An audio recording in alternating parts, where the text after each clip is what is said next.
Hey, welcome back to the outside of the garage. Today, we're going to be working on the 2004 Chevy Astro. So, looking under the hood here, we need to locate the power steering reservoir. And that is going to be on this van right here.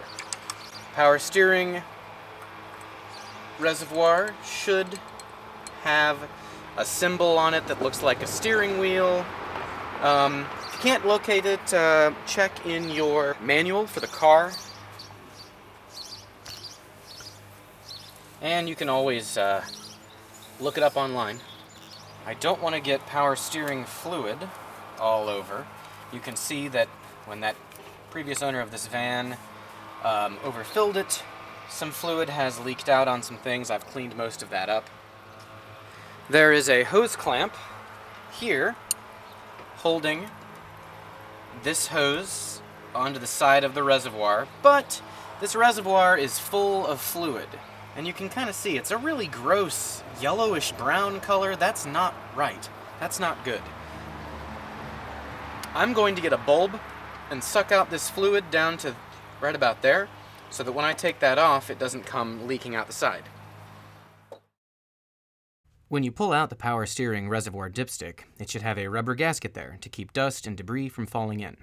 The dipstick will have lines that show if your reservoir is full or low.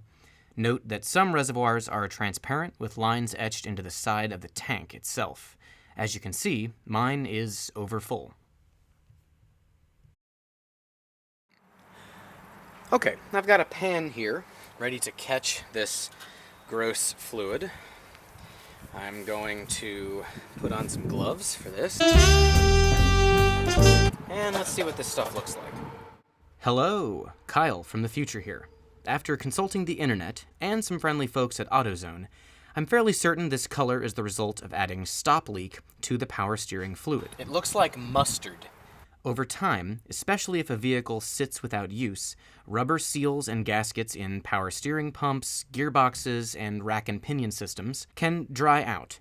You ever have an old jar of something tip over in the fridge, and even though the lid was sealed, some pickle juice you were saving still leaked out all over?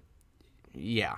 Stop leak conditions and moisturizes seals, causing them to swell back up and, hopefully, fixing a minor leak in the system. Let's take this hose clamp off by squeezing it together and sliding it down the hose like that. And let's see if this hose will come off without hurting it. Very gently wiggle it, and in fact, I'm going to stop using my pliers.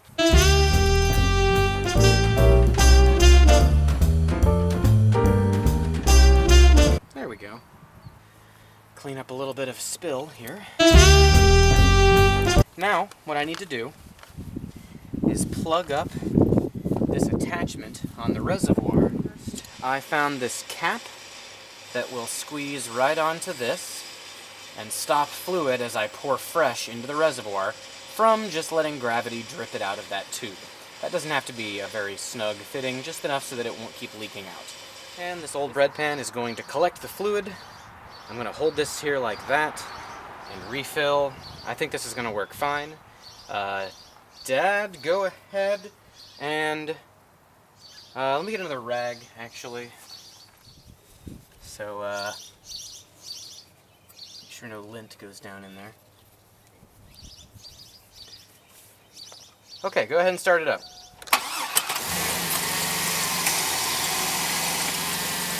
Hang on, it's trying to get me.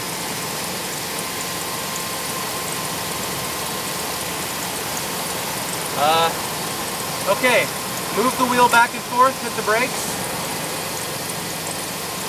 Alright, hold on, I need to add more. Hold on.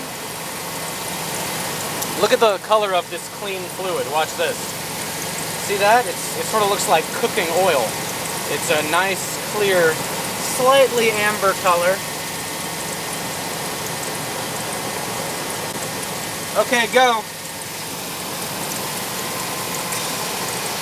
Very slightly amber. It's really mostly a clear color. You see that pumping out of there? Nasty. Keep going.